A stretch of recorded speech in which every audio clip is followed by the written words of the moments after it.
بسم الله الرحمن الرحيم. إذا السماء انفطرت وإذا الكواكب انتثرت وإذا البحار فجرت وإذا القبور بعثرت علمت نفس ما قدمت وأخرت. يا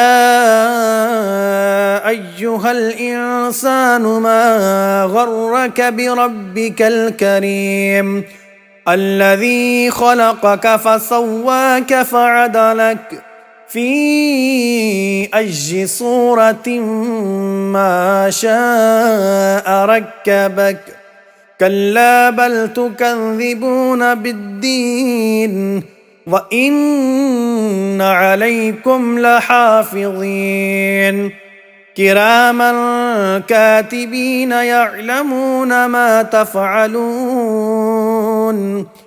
إن الأبرار لفي نعيم وإن الفجار لفي جحيم يصلونها يوم الدين وما هم عنها بغائبين. وما أدراك ما يوم الدين ثم ما أدراك ما يوم الدين يوم لا تملك نفس لنفس شيئا والأمر يومئذ لله